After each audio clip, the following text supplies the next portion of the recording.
Metal stocks लगातार बढ़ रहे हैं और कहीं ना कहीं ऐसा लग रहा है कि सभी में जो है एक चार्ट्स पे ब्रेकआउट है और कुछ शेयरों ने तो जो है 10 से 15 साल का जो है ब्रेकआउट हुआ है।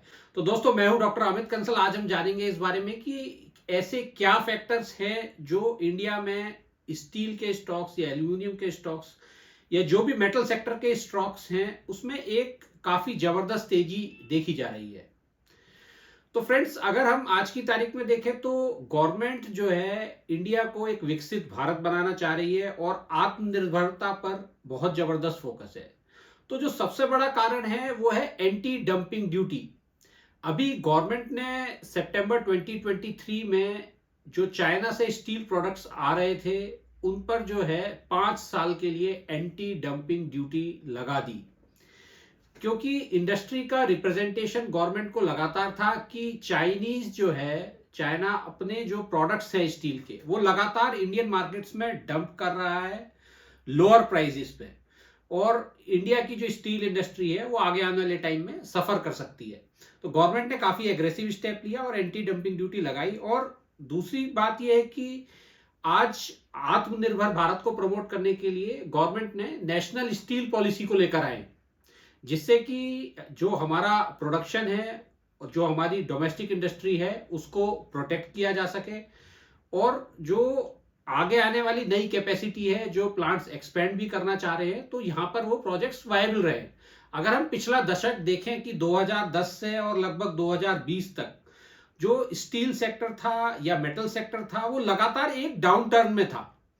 इवन जो इंडस्ट्रीज जिन्होंने एक्सपेंशन भी किया था वो सारी जो अकाउंट्स थे वो एनपीए टर्न हो गए थे, जो लोन्स थे बैड डेब्ट्स हो गए थे। हमने देखा भूषण स्टील किस तरीके से जो है कंपनी जो है नेशनल कंपनी लॉ ट्रिब्यूनल में चली गई थी, और जो है किस तरीके से फिर टाटा स्टील ने उसको बाय आउट किया।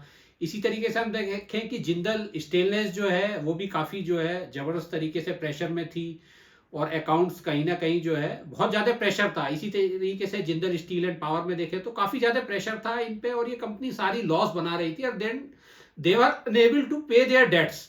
तो जहां पर आज की तारीख में लेकिन स्थिति रिवर्स हो गई है। कोविड के बाद से गवर्नमेंट ने काफी एग्रेसिव स्टेप्स लिए हैं और अपनी डोमेस्टिक स्टील इंडस्ट्री को, एल्यूमिनियम इंडस्ट्री को प्रोटेक्ट करने के लिए गवर्नमेंट ने काफी एग्रेसिव स्टेप्स लिए हैं।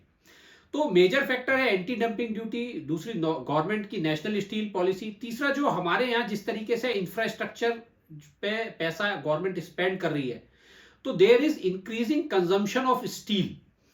तो क्योंकि इंफ्रास्ट्रक्चर पूरे देश में हम देख रहे हैं किस तरीके से लेआउट हो रहा है, और इंडस्ट्री पे भी फोकस है, नई नई इंडस्ट्री लग रही है। और चौथा जो है, पूरी दुनिया में जो है जब से कोविड के बाद से कहीं ना कहीं इकोनॉमिक रिवाइवल को लेकर पूरे सभी देशों में चिंता है, और ग्लोबली भी स्टील प्राइसेस इंप्रूव हुए हैं, क्योंकि चाइना में भी दोबारा से रिवाइवल आने की उम्मीद चल रही है। तो फ्रेंड्स, इवन डोमेस्टिक और मेजरली जो है जो हमारे लोकल फैक्टर्स हैं उन्होंने काफी फेवर किया है। आइए इसको देखते हैं एक बार चार्ट्स पे कि किस तरीके से जो है सारे स्टील सेक्टर में जो है एक मेजर ब्रेकआउट चार्ट पर दिखाई दे रहा है।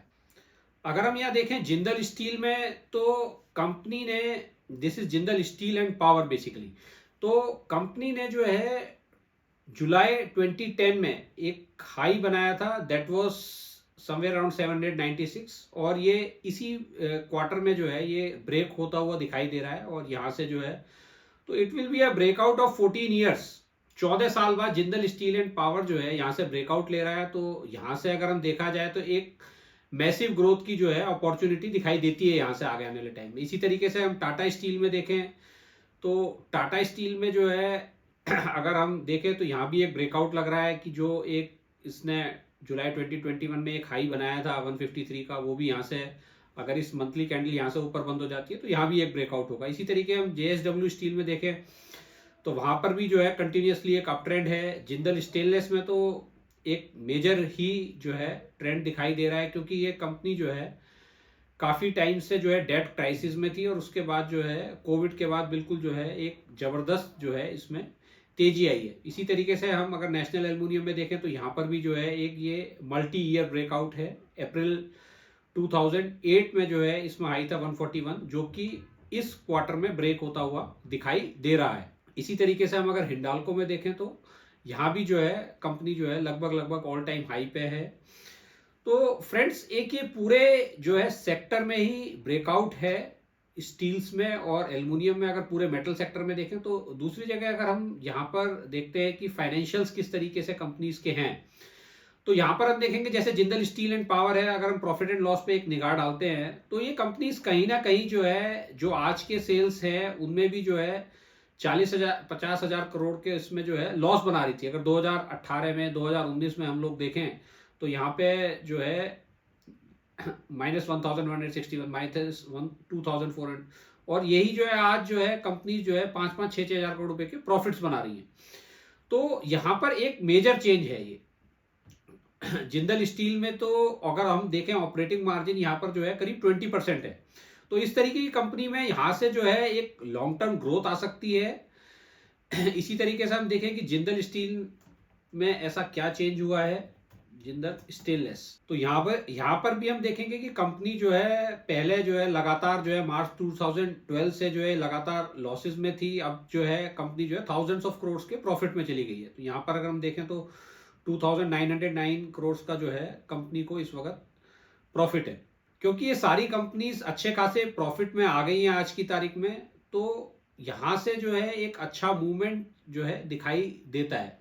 तो फ्रेंड्स मैं आशा करता हूं कि आपको समझ में आया होगा कि आज जो है स्टील सेक्टर या पूरा मेटल सेक्टर जो है किस लिए तेजी में है। Basically this is mainly because of the policies of the government. But अगर हम एक लॉन्ग टर्म ट्रेंड उठा के देखें तो मेटल्स जो है हमेशा साइक्लिकल रहे हैं। अगर 5-7 साल का जो है ट्रेंड पॉजिटिव आता है तो उसके बाद डाउन टर्न भी आता है।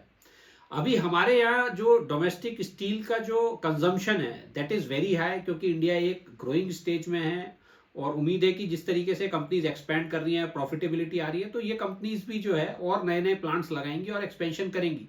मगर इन सेक्टर्स में जो है कॉशियसली इन्वेस्ट करने की जरूरत है, क्योंकि यहाँ पर कहीं ना कहीं स्टील जो सेक्टर है या मेटल सेक्टर है पूरा पैक जो है इसका जो नेचर है इंडस्ट्री का, this is a cyclical nature.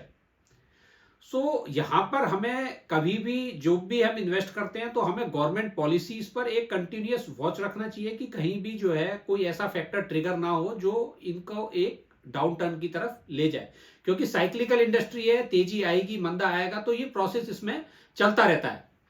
तो फ्रेंड्स मैं आशा करता हूं कि आपको समझ में आया होगा कि आज ऐसे क्या फैक्टर्स हैं जो मेटल पैक को और या मेटल स्टॉक्स को आज एक बुलिश नजरिए से देखा जा रहा है, या जो है मेटल पैक्स में सभी में एक बुलिश तेजी है। तो फ्रेंड्स ये कोई आपको इन्वेस्टमेंट एडवाइस नहीं है, this video is only for educational purpose. तो मैं आशा करता हूं अगर आपको ये वीडियो पसंद आया होगा तो लाइक कीजिएगा और चैनल को सब्सक्राइब कीजिएगा, जिससे कि हम इस तरीके की वीडियो आपके लिए और लाते रहें।